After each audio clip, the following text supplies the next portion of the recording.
நீங்க மனசாட்சியோடு பேசுங்க. அந்த பேச்சு ஒரு பெண்ணாக இருந்து நீங்க அரசியல் கட்சியெல்லாம் விட்டுருங்க, ஒரு நிமிடம் நிதானமா யோசிச்சுட்டு அதுல என்னங்க தப்பு இருக்கு, எந்த அநாகரிகமும் இல்ல அப்படின்னு ஒரு பெண்ணாக மனசாட்சியோடு உங்களால் பதிவு செய்யலாமா?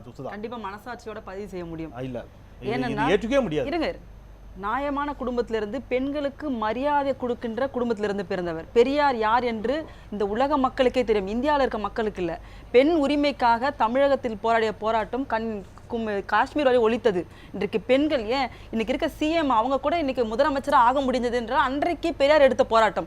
அந்த குடும்ப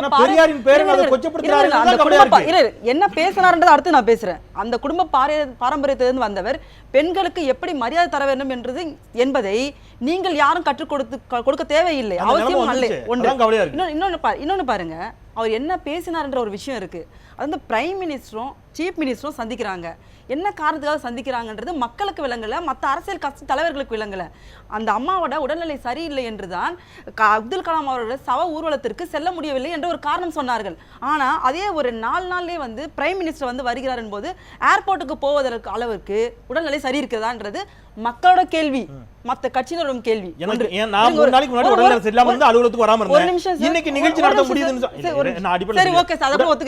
நீங்க சொல்றது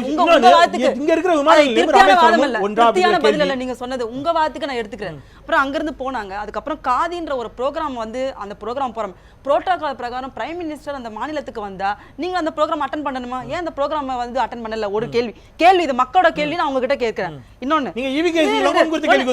இன்னொன்னுங்க அவங்களோட சந்திப்புக்கான காரணம் என்ன சொல்றாங்கன்னா, நான் மெமோரண்டம் கொடுத்தேன், மக்களுக்கான தேவையான விஷயங்களை கேட்டு, தமிழகத்துக்கு தேவையான விஷயங்களை கேட்டு நான் ஒரு மெமோரண்டம் ரெப்ரசன்டேஷன் கொடுத்தேன்றாங்க. நான் என்ன கேட்கிறேன்னா, இந்திய வரலாற்றுல பிரைம் மினிஸ்டர் ஒரு சீஃப் மினிஸ்டர் வீட்டுக்கு போய் அந்த மெமோரண்டம் வாங்க வேண்டிய கட்டாயம் என்ன? என்ன கவலை அதை பத்தி? எல்லா மாநிலத்திலும் உங்களுடைய பிரதமர்கள் இதுபோல் உங்களுடைய தவறு. ஒரு மாநில வெஸ்ட் பெங்கால்ல மமதா பானர்ஜி கேரளா போட்டோம், அங்க இருக்க உமன் சாண்டி கையில அஜெண்டா வாங்கட்டும், சித்தராமையா கிட்ட கையில வாங்கட்டும். நாங்க ஒத்துக்கிறோம். வெஸ்ட் பெங்கால்ல மமதா பானர்ஜியோட மிகவும் முரண்படக்கூடிய கட்சி பாஜக.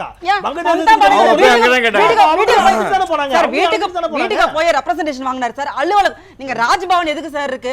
ராஜ்பவன் எதுக்கு எனக்கு புரியல சார். ஒரு அலுவலகம் இப்ப நீதிமன்றத்துக்கு போன நீதிமன்றம் அங்க சார் வழக்கு நடத்து, நீதிபதி வீட்டுக்கே சார் நான் பேச முடிச்சு நீதிபதி வீட்டுக்கே போய் வழக்கு நடத்தி எனக்கு ஒண்ணு புரியல. என்ன வேணாலும் தரதா இருங்க இல்ல இல்ல அதுக்காக என்ன வேணாலும் நீங்க பேச கேள்வி வரும்போது நீங்க நியாயப்படுத்துறதே தப்பு. கேள்வி வரும்போது பேசுங்க. நியாயப்படுத்துவதே தவறு. என்ன சொன்னாரு? உடல்நிலை சரியில்லாத அம்மையார் அவர்கள் மோடி அவர்களிடம் 1 மணி நேரம் சந்தித்து பேசியிருக்கிறார்கள். ஒண்ணுமே உடம்பு முடியாதவங்க என்ன பேசியிருப்பாங்க? அப்படியே பேசியிருந்தாலும் ஒட்டுமொத்த அரசியல் தலைவர்கள், தமிழகத்தில் இருக்க ஒட்டுமொத்த அரசியல் தலைவர்கள் என்ன கேட்டாங்க? அது குறித்து வெள்ளை அறிக்கை வெளியிடுங்க.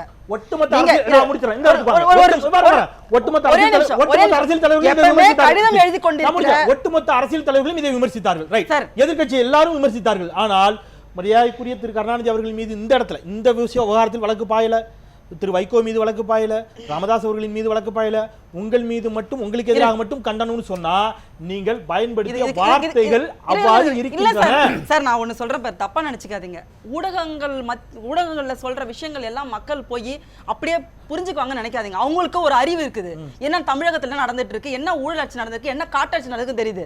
இருங்க, ஏன் அவங்க வந்து நீங்க சொன்ன மாதிரி மற்ற கட்சி தலைவர்களை வந்து எதுவுமே சொல்லவே இல்லை? எதுக்கு ஈவிகே தலைவர் மட்டும் இன்றைக்கு இவ்வளவு பேசுறாங்க? அவர் பேசிய வார்த்தைகள் தவறாக திருத்தி சொல்லப்பட்டிருக்கிறது என்னோட வாதம். ஒரு நிமிஷம் இருங்க சார். இன்னொன்னு நீங்க பாத்தீங்கன்னா டாஸ்மார்க் எதிராக ஒட்டுமொத்த தமிழகத்தில் இருக்க மக்கள் போராடுறாங்க. யார் போராடுறாங்க? பெண்கள் போராடுறாங்க, பள்ளி குழந்தைகள் போராடுறாங்க, கல்லூரி மாணவர்கள். நீங்க ஏன் பண்ணீங்கன்னு கேள்வி கேட்டா பதில் நீங்க பேசுங்க. I not disturb you. அதான் வந்து எல்லாருக்கும் இன்னைக்கு கல்லூரி பெண்களே பூஸ்ட் காலால் 8 வைத்தால் இதே காவல் அதிகாரிகள் பார்த்திருப்பீங்க, கொடூரமா இருந்தது. அப்ப எந்த அளவுக்கு பெண்களுக்கு இவங்க மரியாதை தராங்க, இந்த ஆட்சி மரியாதை தருது என்பது இது தவிர தமிழ்நாடு முழுக்க 2 போராட்டங்கள் நான் நடத்தின கட்சி சார்பாக தலைவர் ஈவிகே தலைமையில 2 தடவை போராட்டத்துல எல்லாருமே அரசாய் உள்ள போயிருந்தோம். அதுக்கப்புறம் தொடர்ந்தால் போலதான் இந்த உண்ணாவிரத போராட்டத்தை நடத்தினோம். உண்ணாவிரத போராட்டம் சாதாரண நடக்கல. ஒரு நிமிஷம் சார், பட்டி தொட்டி எல்லாம் நடந்தது. பஞ்சாயத்து லெவல்ல நடந்தது, வட்டார லெவல்ல நடந்தது, மாநில லெவல்ல நடந்தது. இந்த வெற்றி மக்களுக்கு எதிராக இருக்கின்ற டாஸ்மார்க்கை ஒழிக்க வேண்டும், பேன் பண்ணனும் ஒரே கதை போராடுற அந்த போராட்டத்தை ஒடுக்கணும், திசை திருப்பணும். இப்ப ரெண்டு திசை திருப்பணுங்கிறதுக்காக தான் இதை சார், ரெண்டு நாள் பண்றாங்க. முடிச்சிடறேன். ரெண்டு நாள் பாஜகவின் சார்பில் இல்ல, ரெண்டு நாள் நீங்க ஒரு ஊடகம் சோனியா காந்தி பத்தி ஒரு கருத்து சொன்னாங்க. இருங்க. சோனியா காந்தி கருப்பினத்தவராக இருந்திருந்தால் இவர்கள் தலைவியாக அது ஏற்றுக்கொண்டிருப்பார்களா? மட்டுமா சொன்னாங்க? இல்ல, சார், அது மட்டுமா சொன்னாங்க? மன்மோகன் சிங் இதே நரேந்திர மோடி மன்மோகன் சிங் அவரை சோனியா காந்தி வீட்டு காவல் காக்கின்ற நாயின் சொன்னாங்க. EVK இளங்கோ தரக்குறைவான வார்த்தைகள் இவங்க இதே நரேந்திர மோடி. நான் என்ன கேள்வி முடிக்கிறேன். EVK இளங்கோவன் அதை கண்டித்தாரா இல்லையா? பாஜக இவ்வாறு சொல்கிறது, இது கண்டனத்துக்கு தவறா சொன்னா கண்டிப்போம் சார். அப்ப அது தவறு, இது சரி. இதுக்கு என்ன பேசாரு சொல்லுங்க, என்ன பேசாரு சொல்லுங்க. சும்மா தவறா சரியான்னு பேசாதீங்க. ஊடகங்கள் நீங்க அப்படியே மறைச்சு ஒரு விஷயத்தை பேசாதீங்க. ஓபன் டாக்கா பேசுங்க. என்ன பேசாருன்னு பேசுங்க. பேசாத விஷயத்தை பேசினாரு பேசாத விஷயத்தை பேசினாரு யாரும் சொல்ல. இதே நரேந்திர மோடி சசிதரோட வைஃப் பார்த்தீங்கன்னா சசிதரோட வைஃப் பத்தி என்ன சொன்ன 50 கோடி வர்த்தான கேர்ள் ஃப்ரெண்ட்னு சொன்னா இவ கேவலமா பேசல. ஒரு நரேந்திர மோடி ஒரு நாங்க மட்டுமா கேவலமா பேசியிருக்கோம்? எல்லாரும் தான் கேவலமா பேசிருக்காங்க. இன்னைக்கு பரஸ்பரம் அந்த தொண்டர்கள் இருந்து கெட்ட வார்த்தைகளால் பரிமாறிக்கொண்டதை போலதான் தலைவருடைய வார்த்தைகள். அன்றைக்கு நாங்க வீதியில இறங்கி இதே லா அண்ட் ஆர்டர் பிரச்சனை கிரியேட் பண்ணுமா? எத்தனை உருவபொம்மை எரிச்சோம், அது வழக்கா போடுங்க. முதல் சுட்டு கருத்து வாங்கிட்டு வந்துடுறேன். திமுகவின் தலைவர் இன்றைக்கு இதற்கு கண்டன அறிக்கை கொடுக்கிறார். நீங்க நியாயப்படி அவதூறு வழக்கு தானே தொடரணும், இதுக்கெல்லாம் இவ்வாறு எதிர்ப்பு தெரிவிப்பது நியாயமா அப்படிங்கிற ஒரு இது வருது. இங்க கேள்வியை இயல்பாக ஒரு கேள்வி நம்ம EVK இளங்கோவனிடமும் அதை கேட்டுக்கிறோம். அவருடைய கருத்தை நம்ம இங்க பதிவு செய்ய இருக்கிறோம். நீங்க திமுக காங்கிரஸ் கூட்டணி கிட்டத்தட்ட உறுதியாகிவிட்டது, அறிவிக்கப்பட வேண்டியது மட்டும்தான் பாக்கி என்ற தளத்தில் நின்றுதான் இந்த பிரச்சனை எல்லாம் வருது. இவர் இவ்வளவு ஹார்ஸா விமர்சனங்களை வைக்கிறாருன்னு நீங்க ஒரு கேள்வி கேட்கிறார் EVK. அதிமுகவிற்கும் பாஜகவிற்கும் கள்ள உறவு. இதே கேள்வி திருப்பி கேட்டா திமுகவிற்கும் காங்கிரஸிற்கும் கள்ள உறவு. அதனால்தான் காங்கிரஸ் கட்சி இன்றைக்கு திமுகவிற்கு ஆதரவாக இது போன்ற வார்த்தைகளை பயன்படுத்துகிறார் EVK சொன்னா நீங்களால மறுக்க முடியுமா? சார், நீங்க சொன்ன இந்த வார்த்தை கள்ள உறவுன்னு சொல்றது என்ன சார்? தப்பு, எனக்கு புரியல. தப்பு இல்லங்க. இந்த வார்த்தை பயன்படுத்தல. போராட்டத்துக்கான காரணம் வேறு. நான் ஏற்கனவே கூட்டணியில் இருந்திருக்கோம். இப்ப நாங்க கூட்டணியில் தொடர்றதுக்கான வாய்ப்புகள் இருக்கு, முகாந்திரம் இருக்கு. அது ரெண்டு கட்சியினுடைய அரசியல் வியூகம். அதை நான் வெளிப்படையாக சொல்ல முடியாது. தலைவர்கள் பேசுகிற விஷயம் அது. நான் என்ன கேட்குறேன், இப்போ திமுக தலைவர் இன்றைக்கு என்ன சொல்றார்? 14 வழக்கு திரு EVK இளங்கோவன் மீது இந்த அரசு போட்டிருக்கு. ஒரு வழக்கு இல்லை, 2 வழக்கு இல்லை, 14 வழக்கு போட்டிருக்காங்க. அப்போ 15 ஒரு வழக்கு போடுங்க. இன்னொன்று நான் கேட்குறேன், இன்றைக்கு ஒரு பெண்ணை போட்டிருக்காங்க, வழக்கு இன்னைக்கு தான் போட்டிருக்காங்க.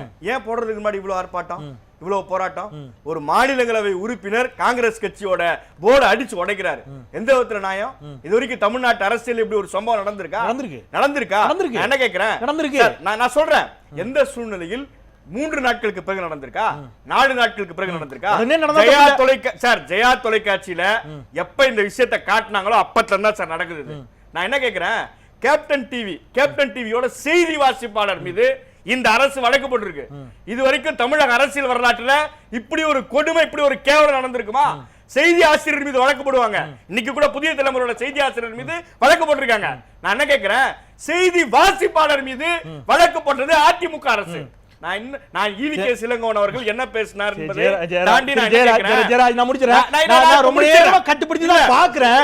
ஆனாலும் முடியல. எனக்கு தோணலைனாலும் மக்களுக்கு தோணிடும். வழக்கு போடுவதை விட ஒருபடி அதிகமாக போய் ஒரே ஒரு கருத்து கணிப்புக்காக தினகரன் திமுக செய்யல.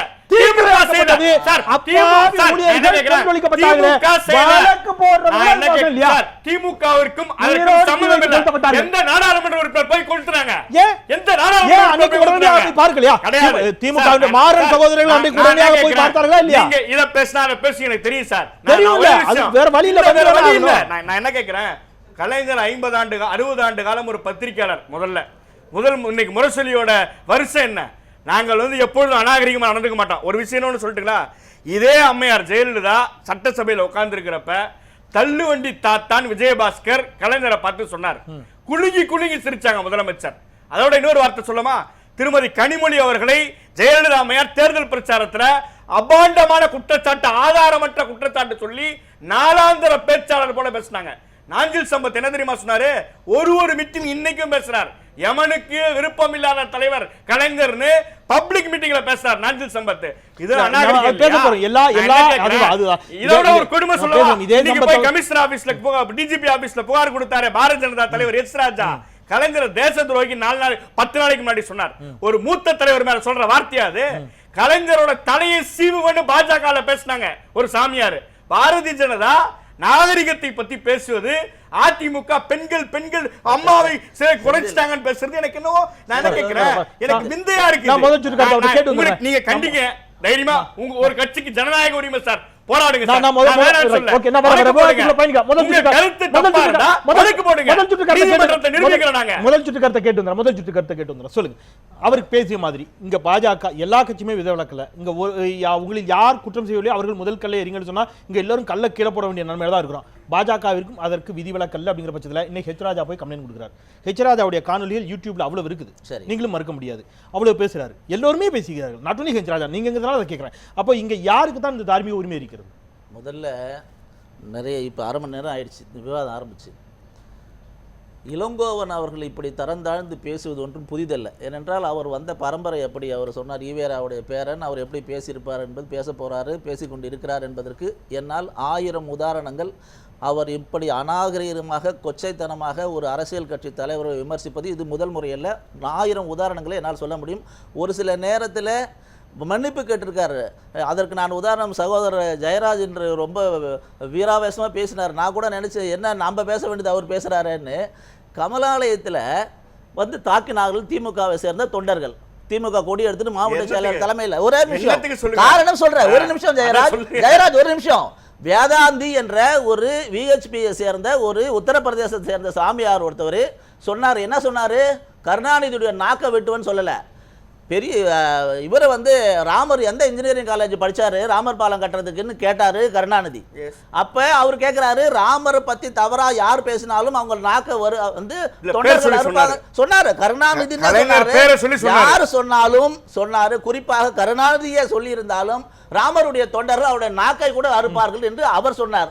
அதுக்கு கமலாலயத்துக்கு வாசல்ல கல் எடுத்து விடுறீங்களே, அதுதான் ஆண்மையில் ஒரு அரசியல் தலைவருடைய கொள்கையாக கருத்தை கருத்தாக சந்திக்கக்கூடிய அரசியல் கட்சியினுடைய அழகா என்று நான் கேட்கிறேன். இன்றைக்கு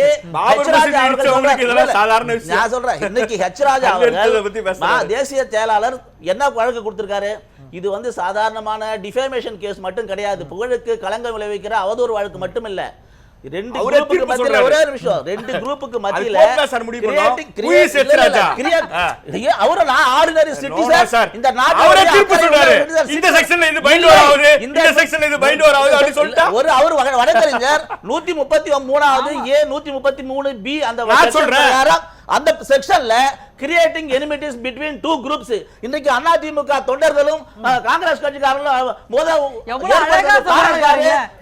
இளங்கோவனுடைய வார்த்தைகள் ஒரே விஷயம் பேசுறாங்களே.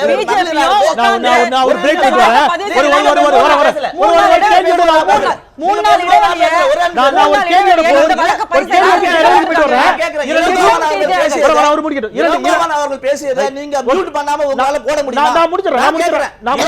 பேசியதை உங்களால மியூட் பண்ணாம அதை ஒளிபரப்ப முடியுமா? அவ்வளவு தரந்தாழ்ந்த பேசுவது ஒரு மாநில தலைவருக்கு அழகா? திரு ஸ்ரீதரன் அதான் சொன்ன, நான் சொல்லி இளங்கோவன் இங்க இருக்கக்கூடிய பல தலைவர்களுடைய பேச்சை 1 மணி நேரம் ஒளிபரப்பணும். அதாவது மூணாம் தர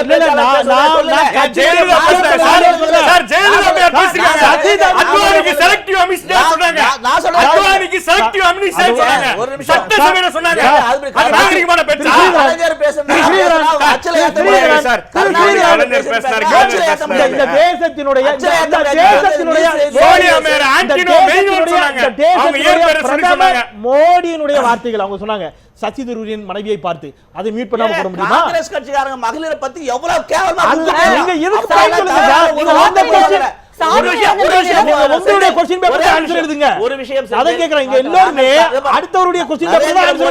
பொறுத்தவரையில கருத்துக்களை கருத்துக்களால் எதிர்கொள்வதில் ஆரம்பம் முதல்ல இன்று வரையில அவர் என்றைக்கும் என்று கூட சொன்னார். தரம் தாண்ட விமர்சனத்தை துவக்கியது சோனியா காந்தி.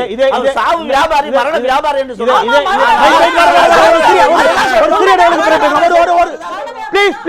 ஒரு பிரேக் அப்புறம் பேசுறேன், ஒரு பிரேக்கு அப்புறம் பேசுறேன், ஒரு பிரேக்கு அப்புறம் பேசுறேன். இரண்டு குழுக்களுக்கு இடையே, இரண்டு பிரிவுகளுக்கு இடையே சண்டை ஏற்படுவதற்கு காரணம் என்று வழக்கு கொடுத்திருக்கிறார் என்று சொன்னால், இரண்டு பிரிவினருக்கு இடையே விழுப்புரம் அருகே இருக்கக்கூடிய கிராமத்தில் நேற்று பிரச்சனை ஏற்பட்டு அங்கே தேரெல்லாம் தீக்கிரையாக்கப்பட்டது. இது குறித்து ஹெச் ராஜா இதுவரை என்ன மாதிரியான புகாரை அளித்திருக்கிறார்? பேசலாமே ஒரு சிறிய இடைவேளைக்கு பிறகு.